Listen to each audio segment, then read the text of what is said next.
네, 오늘의 이슈 나비효과 함께 해보도록 하겠습니다. 강성호입니다.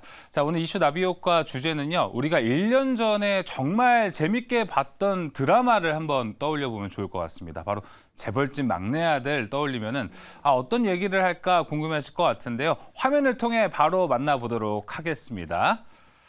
자, 이 장면 기억나실 것 같습니다.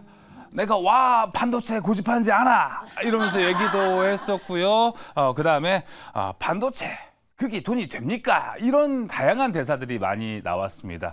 자, 반도체 그게 돈이 됩니까? 라는 의문을 몇십 년 동안 가져오면서 결국 지금 국내 1위 최고의 반도체를 만들고 있는 게 바로 삼성전자입니다. 자, 삼성전자가 아마 작년부터 정말 쉽지 않은 세월, 시간을 계속 보내왔었는데요. 자, 과연 내년, 지금 반도체도 아까 오프닝에서 반도체를 먼저 봐야 된다라는 이야기를 했었는데 그 2024년을 맞이하면서 우리는 이 위기를 어떻게 타개할지에 대해서 이야기를 나눠보도록 하겠습니다. 자, 삼성전자는 그 위기 타개 방법을요. 1년에 2번 정도 준비를 합니다. 상반기를 걸쳐서 6월에 한 번, 그리고 하반기를 거쳐서 12월에 한 번, 내년을 준비하는 삼성 글로벌 전략 회의가 준비가 되어 있습니다. 삼성에서 가장 큰 회의라고 보시면 될 것 같은데 삼성전자의 임원들이 모두 모여서 우리 내년에는 어떻게 해야 되냐, 뭐가 돈이 될까 라고 이야기를 하는 게 바로 삼성 글로벌 전략회의라고 보시면 됩니다. 자, 일정은요. 이제 다음 주부터 바로 준비가 되어 있습니다. 14일, 15일에 걸쳐서 한종희 부회장 주재로 DX 부문부터 들어갑니다. 이 디바이스 익스페리언스, 기기 경험을 하는 쪽으로 보시면 될 것 같고요. 19일에는 경계현 사장 주재로 DS 부문, 이 DS 부문에 반도체가 들어가 있다고 보시면 될 것 같습니다. 자, 이번 회의에서 가장 큰 주제는 어떤 것이 될까 현재 많은 전망이 나오고 있는데 이 세 가지로 보시면 될 것 같습니다. 자, 첫 번째는요. 현재 글로벌 경기 불황, 내년에 있어서 경기 침체 우려는 아직 끝나지가 않았습니다. 그렇기 때문에 우린 여기서 어떤 타개를 해야 될까? 첫 번째 이야기고요. 두 번째는요. 시장, HBM 시장 주도권 확보. 삼성에게 자존심에 좀 스크래치가 갔던 한 해였습니다. 반도체하면 우리나라 최고, 내가 최고라고 이야기를 했겠지만 올 한 해는 SK 하이닉스에게 이 HBM 시장 주도권이 빼앗겼습니다. 이걸 과연 다시 찾아올 수 있을지가 중요할 것 같고요. 세 번째는 현재 미중 무역 갈등이 상당히 심해지고 있습니다. 미국은 계속해서 중국을 압박하고 있고 중국으로 들어가는 반도체들을 못 들어가게끔 막고 있는데 여기에 관련해서 삼성전자도 피해가 있기 때문에 우린 어떻게 하면 중국에서 엑시트할 수 있을까? 이런 전략들도 하나하나씩 이야기가 나올 것으로 보입니다. 자, 그럼 본격적으로 다음 화면 통해서 어떤 이야기들이 나올지 살펴보도록 하겠습니다. 자, 일단 이 글로벌 전략회의가 있기 전에 삼성전자는 재빠르게 임원진 교체 그리고 조직 개편이 지난주까지 있었습니다. 이번 조직 개편은요, 말 그대로 우린 좀 아껴야 된다라는 이 느낌이 좀 강했습니다. 실리주의 경영을 가속화했고요. 자, 올해 임원 승진자 수가 143명. 작년에 비하면 24%나 줄어들었습니다. 아무래도 어려운 시기다 보니까 우린 여기서부터 비용을 좀 줄이고 현재 어려운 이 실적을 다시 한번 턴어라운드 시켜보자 하는 움직임. 그런 느낌이 좀 나는 것 같습니다. 자, 임원진 교체에 대해서 좀 전반적인 느낌부터 살펴보도록 하겠습니다. 일단 삼성 DX 부문의 한종희 부회장, DS 부문의 경계현 사장, 이 투톱 체제는 강력하게 가는 것 같은데요. 원래 이 투톱 체제였는데 올해부터 하나가 더 생겼습니다. 바로 이 미래사업기획단으로 보시면 될 것 같습니다. 여기는 다음 화면에 아주 중요하게 준비가 되어 있으니까 잠시 후에 보시면 될 것 같고요.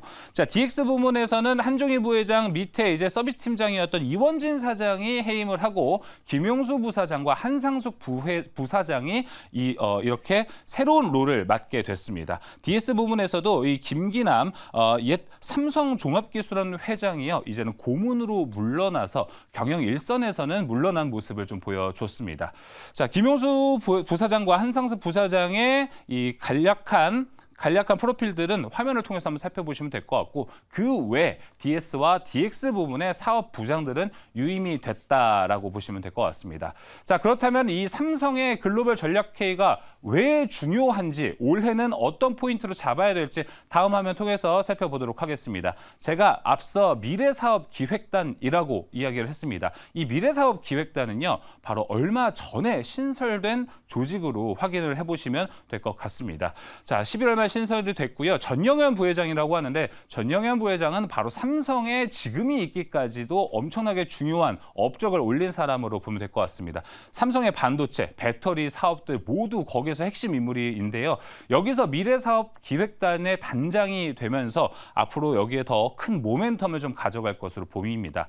그 미래사업기획단은 왜 만들었을까라고 생각을 하실 텐데요. 미래사업기획단은요, 삼성의 10년 먹거리를 찾는 임무 주로 됩니다. 고 이건희 선대 회장이 예전에 신사업 추진단을 2006년도에 만들었는데요. 거기에서는 이제 자동차용 전지, 지금 2차 전지를 얘기하고 있는 거죠. 발광, 다이오드, 바이오시밀러, 의료기기 등 5대 분야를 앞으로 양성하자라고 이야기를 했습니다.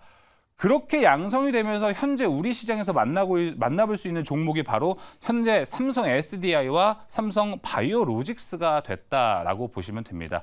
자, 어느 정도로 이 회의가 중요하고 미래사업기획단이 또 향후 10년, 20년을 어떻게 책임질지가 중요할 것으로 보입니다. 자, 이번 미래사업기획단의 큰 주요 논의 내용들을 살펴보도록 하겠습니다. 아까 말씀드렸다시피 경기 침체에 따라서 삼성전자는 어떻게 하면 우리 물건을 더 많이 팔 수 있을까에 대한 이야기를 가장 많이 할 것 같은데요. 다시 한번 나눠보자면 DS 부문과 DX 부문으로 이야기를 해보도록 하겠습니다. 자, DS 부문 반도체 이야기를 해볼 텐데요. 최근에 AI 수요, 생성형 AI 칩 수요가 상당히 늘어나고 있습니다. 그러다 보니까 우리가 그동안 뺏겼던 HBM, 올 한 해 뺏겼던 HBM의 주도권, SK 하이닉스가 엄청나게 치고 올라왔거든요. 그러다 보니 이것을 찾아야 되고, 그리고 중국 출구 전략, DS 부분에서도 상당히 많이 고민을 해야 될 것 같습니다. 자, DX 부분도 한번 살펴볼까요? 현재 가전 쪽으로 보면 LG전자도 엄청나게 치고 올라오고 있고, 많은 사람들이 봤을 때 가성비로 본다면 굳이 삼성보다 LG가 좀 더 싸니까 LG로 가지 않을까 이런 이야기도 많이 하고 있습니다. 삼성전자도 그렇기 때문에 이 DX 부분에서 많은 고심을 할 것 같고요. 가장 중요한 건 현재 갤럭시 24가 곧 나오는데 여기에 가우스라고 하는 온디바이스 AI 칩이 탑재가 됩니다. 그렇게 된다면 이제 내년 정도가 되면은 스마트폰도 AI 폰으로 이제 시대가 바뀔 것 같은데 이 AI 폰에서 과연 삼성전자 갤럭시 24가 주도권을 잡을 수 있을지도 중요할 것 같습니다. 공교롭게도요, 삼성전자의 DS 부분, DX 부분 모두 현재 1등을 따라가는데도 벅찬데요. 2등도 지금 위태위태한 자리라고 보시면 될 것 같습니다. DS 부분의 반도체는 현재 TSMC를 바짝 따라가야겠죠. 그런데 SK 하이닉스가 치고 올라오는 바람에 2등 자리도 현재 위태합니다. 자, 반면에 DX 부분 온디바이스 AI를 좀 탑재해 보려고 합니다. 그런데 여기서 가전 쪽에서는 어떻게 좀 기기 쪽에서 봤더니 애플을 따라가야 되는데 계속해서 LG전자가 치고 올라오고 있습니다. 삼성전자가 현재 주도권을 잡아가는 데 있어서는 내년이 정말 중요할 것 같습니다. 자, 다음 화면도 함께 살펴보도록 하겠습니다. 자, 이번에 시장에 불러올 파장은 어떻게 될까요? 제가 계속해서 말씀드리지만 HBM의 시장의 주도권을 가져오는 게 상당히 중요합니다. 삼성전자의 자존심이 정말 많이 스크래치가 갔을 거라고 생각이 들거든요. 그러다 보니까 HBM 하면은 예전에 한석규 씨가 영화에 나왔던 넘버 3가 좀 생각이 납니다. 누가 넘버 2래? 나 넘버 1이요. 자존심이 이 정도로 상한다는 거죠. 한석규 씨는 원래 넘버 3였는데요. 자, 이렇게 여기서 HBM의 명예를 어떻게 다시 넘버1으로, 국내 넘버1으로 가져올지에 대해서 고민을 한번 해봐야 될 것 같습니다. 엔비디아가 여기서 한 번 더 시장에 어려움을 주기 시작했습니다. 엔비디아가 신제품 출시하는 걸 주기를요, 기존 2년에서 1년으로 2배 가까이 당겼습니다. 이렇게 한다면은 기존의 주도권을 갖고 있던 쪽이 더 유리할 수 있습니다. 하지만 삼성전자가 어떻게 대처할지도 중요할 것 같습니다. 자, 내년 1월 정도가 되면은 HBM3E 공급업체를 엔비디아가 선정하게 됩니다. B100이 나오는데요. 이 B100의 2024년 내년 2분기 출시가 되다 보니까 엔비디아 입장에서는 SK 하이닉스를 갈 것이냐, 그리고 삼성전자를 선택할 것이냐를 선택하는 게 상당히 중요한 투자 포인트가 현재 될 것 같습니다. 자, 그리고 HBM3E 이후에 HBM4가 바로 나오는데요. HBM4 공급 업체도 2025년 1분기에 선정을 할 것으로 현재 보입니다. 그렇다면 HBM4가 갑자기 튀어나와서 선정을 할까요? 아니겠죠. 기존에 우리에게 좋은 물건을 갖다 주던 업체를 선택할 확률이 상당히 높습니다. 그러다 보니까 시장에서는 계속해서 HBM을 두고 삼성전자가 잘할까, SK 하이닉스가 잘할까에 대한 이야기를 계속 양분해서 내고 있습니다. 자, 그러다 보니까 SK 하이닉스 우세론도 현재 나오고 있습니다. 자, 엔비디아가 이렇게 양산 시간을 줄이는 이유 중에 하나는 더 높은 기술력과 시장 점유율을 가져가기 위함입니다. 엔비디아가 시간을 줄이면은 삼성전자는 지금도 따라가기가 어려운 상태거든요. 하지만 경쟁사 입장, 그렇다면 SK 하이닉스는 지금 상당히 우리가 좋은 입장을 가지고 있다 보니까 안전하게 갈 수 있다가 바로 SK 하이닉스로 확인해 볼 수 있을 것 같습니다. 이 의견은 KB증권과 현대차증권의 일부 리포트에서 확인할 수 있었고요. 반면에 삼성전자가 다시 넘버원이 되는 삼성전자 우세론도 함께 나오고 있습니다. 삼성전자의 우세론은요, 아무래도 캐파, 생산 능력으로 승부를 하겠다라는 것입니다. 최근에 HBM을 통해서 하이닉스가 주도권을 가져가다 보니까 많은 분들이 생각하시는 게 HBM 하면 하이닉스구나라고 생각을 하실 텐데 그 이야기는 HBM3까지라고만 보시면 됩니다. 기존에 있던 HBM1, 2까지는 삼성전자가 훨씬 높은 생산 능력과 시장 점유율을 가져갔거든요.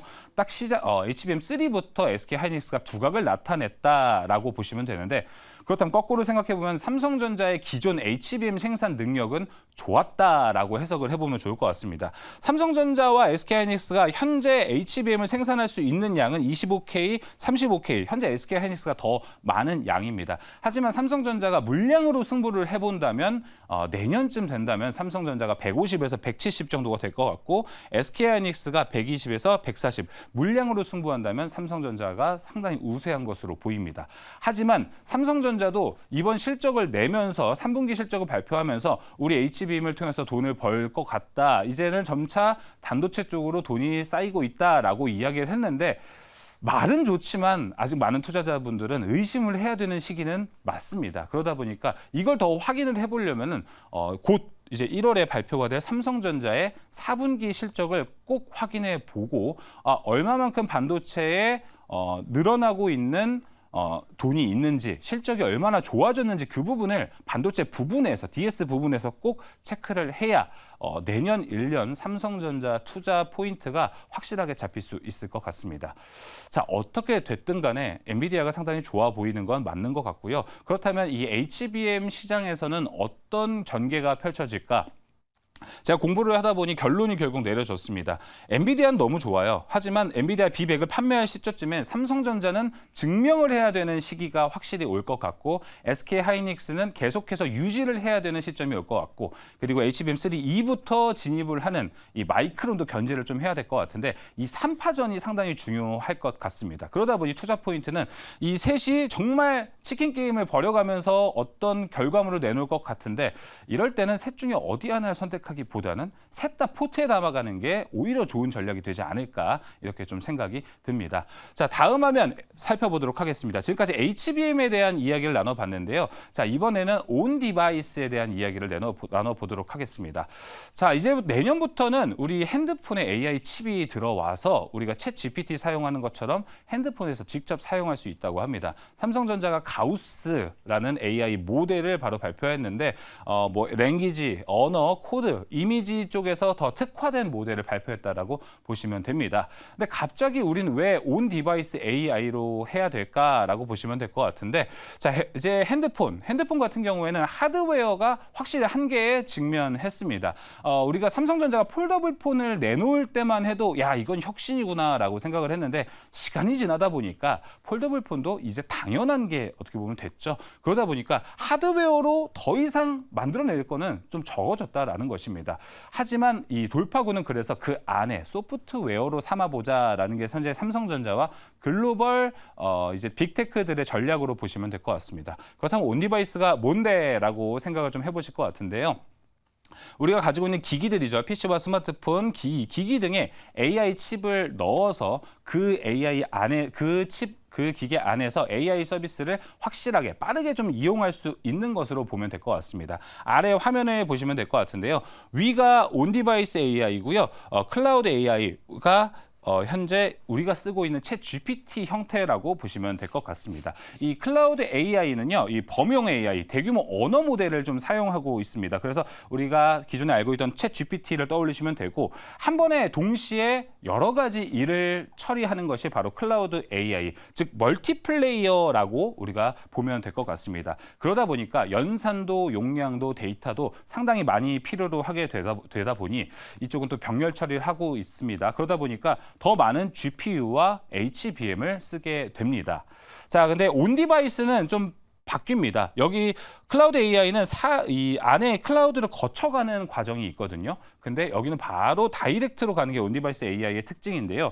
외부 서버 그리고 클라우드를 통하지 않고 각 기기에서 바로 능력이 실현이 됩니다. 하나의 능력에 특화된 뭐 마에스트로나 장인을 한번 떠올려 보시면 될 것 같고, 핸드폰을 통해서 번역을 하거나 이미지를 보정하거나 그런 역할들을 직접 한다고 보면 될 것 같습니다. 자, 그러다 보니까 이제 다음 화면 통해서 여기 온 디바이스에서 가장 중요한 투자 포인트는 무엇일까라고 보시면 될 것 같은데, 이제 NPU의 시대가 열렸다라고 보시면 될 것 같습니다. 참 GPU도 이제 좀 알 것 같은데 벌써 NPU로 넘어간다고 합니다. 자, 이 NPU는요, 말 그대로 뉴럴, 인간의 신경처럼 작용이 된다라고 보시면 될 것 같습니다. 그래서 딥러닝에 더 최적화된 것이 바로 NPU라고 보시면 될 것 같습니다. 기존에 이 GPU도 AI에 최적화된 것이다라고 얘기가 나오는데, 이 GPU는 사실 AI를 위해서 나온 게 아닙니다. 앞에 G가 그래픽이거든요. 그래픽을 위해서 나왔는데 AI 구현을 좀 하다 보니까 GPU가 잘 맞네 하다 보니까 이 GPU가 AI를 통해서 많이 쓰이게 됐던 것인데, 사실 AI에 정말 최적화됐던 것은 NPU라고 보시면 될 것 같습니다. 이 그림을 통해 살펴보면 될 것 같은데, CPU랑 큰 틀 안에서 점점 AI 알고리즘에 가까운 건 GPU보다는 NPU가 훨씬 가깝다. NPU가 직접 인간의 신경처럼 공부를 하다 보니까 딥러닝에 최적화가 되어 있다라고 체크를 한번 해보시면 될 것 같습니다. 자, GPU의 한계도 분명히 있습니다. 계속해서 많은 칩들을 써야 된다는 것이 GPU의 가장 큰 단점으로 보면 될 것 같고, 요즘 얘기가 많이 나오는 게 전력 소모가 상당히 많다는 게 GPU의 한계라고 보시면 될 것 같습니다. 하지만 이 NPU가 GPU의 한계를 커버해 줄 수 있다는 것도 정리가 됩니다. GPU 대비 10배 빠른 연산 속도를 가지고 있고 전력 소모량도 무려 5분의 20%밖에 되지 않습니다. 하지만 이 NPU 같은 경우는 아직 성장 중, 아직 발전을 하고 있는 단계입니다. 그러다 보니까 그 단계에서는 아직 GPU의 수요가 많을 수밖에 없고, GPU가 해줄 것들을 좀 해줬을 때 NPU가 완성도 있게 나타나는 것을 현재 우리는 좀 바라고 있다고 봐야 될 것 같습니다. 다음 화면 통해서 또 마무리해 보도록 하겠습니다. 자, 그래서 우리는 또 투자 포인트도 잡아봐야겠죠. NPU 했더니 NPU가 어디가 가장 좋을까? 여기도 엔비디아가 좋을까라고 좀 생각을 해봤는데요.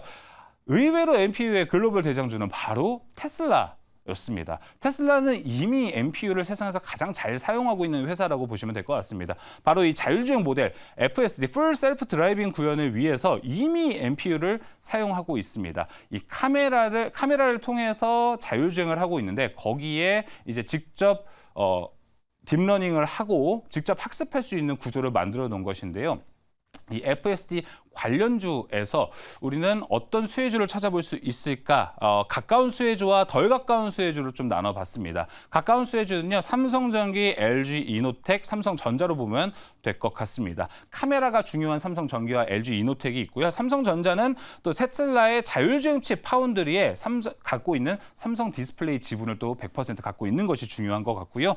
자, 덜 가까운 수혜주. 사실 가깝고 덜 가깝고, 가까운 쪽이 주가가 더 올라갈 것 같은데 오히려 주가의 퍼포먼스는 덜 가까운 데서 많이 나왔습니다. 칩셋미디어가 현재 대장주로 올라가고 있고요. 그 위에 아모그린텍, 퓨런티어까지도 함께 보면 좋을 것 같습니다.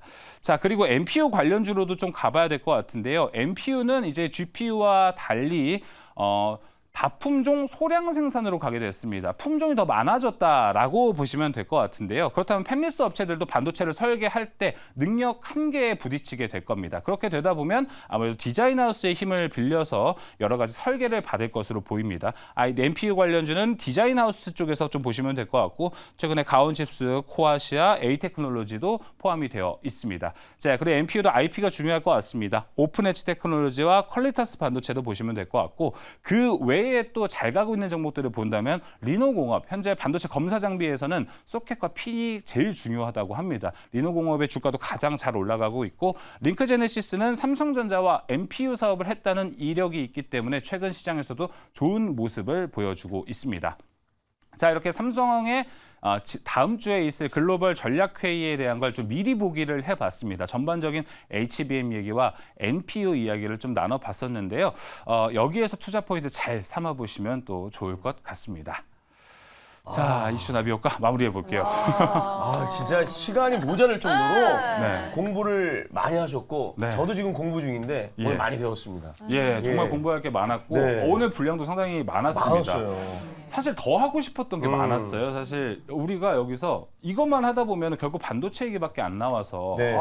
바이오 얘기도 좀 뭔가 나올 것 같은데 그리고 뭐 오히려 2차 전지 얘기도 더 나오지 않을까 이런 생각이 있었는데 제가 다음에 시간이 된다면 그 준비를 좀 해오도록 하겠습니다. 예. 자, 간단하게 이제 질문 몇 개만 받죠. 네, 그렇습니다. 자, 글로벌 전략 회의가 이렇게 좀 이제 다음 주부터 진행이 되는데 박철수 매니저님 보셨을 때는 HBM 그리고 NPU 이야기를 가장 주되게 했습니다. 네. 여기가 계속해서 주도 섹터로 자리 잡을지 아니면 다시 한번 관심을 받을 수 있는 시기가 올 거라고 보시나요? 일단 오늘 이 부분만 얘기하신 게 맞다고 생각을 했어요. 왜냐하면 이번 전략회의는 사실 뭐 가전 쪽도 문제가 있지만 뭐 부족한 점을 채워야겠지만 네. 사실 지금 HBM이 제일 시급하거든요. 지금 반성의 시간입니다. 지금 맞습니다. 전략회의가 지금 반성하고 이제 어떻게 개선을 할지에 대한 내용들을 아마 나눌 텐데 삼성전자가 너무 방만했던 것 같아요. 약간 방심했죠. 왜냐하면 2위와 격차가 워낙 좀 심했어요. SK하이닉스와 특히나 D램 쪽 그리고 미래를 좀 못 내다봤던 게 좀 아쉽습니다. 왜냐하면 지금 시장에서는 AI가 실제로 사용이 되기 시작하면서 이 고대역폭 메모리인 HBM3가 지금 사용이 되고 있는데 이거를 SK하이닉스에서는 적극적으로 이제 투자를 계속 해왔단 말이에요. 근데 삼성전자는 약간 이거를 너무 근시안적으로 봤던 것 같아요. 네. 지금 시장에 너무 만족을 하고 있었던 것 때문에 너무 역전을 바로 당했습니다. 지금 사실 AI 쪽에서 보통 엔비디아 GPU를 거의 다 쓰잖아요. 그렇죠. 물론 NPU 쪽으로 이제 가고 있는 상태지만 엔비디아의 GPU를 쓰고 있는데 지금 독점 기업하고 있는 게 하이닉스잖아요. 네. 지금 삼성전자 아무것도 못 하고 있습니다. 그러니까 지금 어떻게 보면 발등에 지금 불이 떨어진 상태여서 이번 전략회의에서 이 부분에 대해서 확실한 어떤 방향성이 나오지 않으면 내년에도 지금 SK하이닉스가 계속 지금의 위치를 계속 지켜나갈 수 있을 거라고 생각을 해요. 그리고 내년에 중요한 게 1월 달인데 사실 HBM3가 지금 4세대잖아요. 네. 5세대가 이제 HBM3E라는 제품이란 말이에요. 이게 이제 또 엔비디아에서 다음 제품을 위해서 1월 달에 어디다가 공급을 받을지 발주를 넣을지에 대해서 선택을 하는 시기가 옵니다. 한 달밖에 안 남았죠. 그래서 이게 지금 과연 삼성전자 쪽으로 가느냐, 일부를 배정을 해주느냐, 아니면 그냥 지금까지 해왔던 것처럼 엔비디아가 지금 SK하이닉스에게 독점으로 계속 주느냐, 이 부분에 대해서 많이 생각을 좀 해봐야 될 것 같아요. 그리고 지금 D램 전체로 봤을 때도 지금 굉장히 점유율 차이가 많이 줄었거든요. 1분기 때 제가 아까 황보경 컨님이랑도 방송 전에 이야기를 했었는데 1분기 때 사실 SK하이닉스와 그 삼성전자의 D램 점유율 차이가 한 18%대가 났어요. 거리가 좀 있었거든요. 그래서 이제 방심을 했었죠. 근데 3분기 발표를 했더니 4%밖에 차이가 안 납니다, 지금. 그러니까 이게 엄청나게 진짜 턱 밑까지 쫓아온 상태이기 때문에 삼성전자가 이번에 정말 획기적인 어떤 전략을 내놓지 못하고 뭔가를 개선하지 못한다면 사실 SK하이닉스에게 HBM은 뭐 계속 한동안은 추월당한 상태로 유지가 되지 않을까 싶습니다. 그래서 당분간은 HBM 쪽에 집중을 해야겠지만 SK하이닉스와 좀 관련되어 있는 밸류체인에 좀 더 집중을 하시는 것도 좋은 전략이 될 것 같습니다. 알겠습니다. HBM에 대한 이야기를 한번 나눠봤고 이번엔 자연스럽게 한번 NPU, 이제 온디바이스 AI 쪽도 해보도록 하겠습니다. 주제를 잡을 때도 제가 사실 온디바이스 할 때가 됐구나라고 생각했는데 교묘하게 이번 주 한 주 월화수목 다 지난주 진짜 핫했거든요. 근데 월화수목 다 온디바이스 AI가 조정 장세였습니다. 그러다 보니까 황보 MC님은 온디바이스 AI 어제 귀신같이 올라갔거든요. 올랐어요, 어제. 다음 주 다시 한 번 더 주도할 거라고 보시나요? 이때 저는 주도할 거라고 봐요. 이게 같다는 건 주도할 거 보고 그래서 저도 이제 이거 공부를 좀 하고 있는데 아직 진짜 맞아요. MPU 관련주가 마땅히 튀어나오는 건 없어요, 사실. 그래요? 이제 네. 그 전에 했던 그 일들이 뭐 소켓이나 이런 모든 디자인 하우스나 이런 것들이 삼성전자와 하이닉스 이쪽과 일을 했다라는 것 때문에 올라가는 거거든요. 그리고 또 MPU가 또 저전력이 들어가니까 그거에 대한 또 회사가 어디 있지? 그러니까 제주 반도체가 올라오고 그렇죠. 막 그랬잖아요. LPDDR. 그래서 저도 이렇게 보면서 어떤 게 제일 먼저 갈까라고 저도 이렇게 보고 있었더니 역시 그 파운드리 시작하고 그다음에 저기 뭐죠? 그러니까 디자인 하우스, 팹리스하고 파운드리 네. 사이에 디자인 하우스가 제일 그쵸. 필요하기 때문에 디자인 하우스 쪽에 이제 포커스를 맞추고 먼저 투자의 아이디어를 가져야 되지 않을까 하는 생각을 갖고 다음 주에도 그쪽을 좀 쳐다보는 게 어떨까 네. 싶습니다. 알겠습니다. 예. 이쪽 이야기는 해도 부족하고 맞아, 너무 많아, 너무 짧아요 시간이. 부족하고요. 이거 한 시간에도 예. 부족할 것 같습니다. 맞아요. 다음에 또 좋은 정보를 찾아서 제가 또 멋지게 네. 공부할 수 있는 자료들 좀 만들어 오도록 하면서 오늘 이슈 나비효과는 여기서 이제 마무리 한번 해보도록 네. 할게요. 자, 이슈가 또 마무리해 주셨습니다. 네. 우리 강성 아나운서 2부에서 또 우문연답에서 다시 찾아뵙겠습니다. 박수로 보내드리겠습니다. 고맙습니다.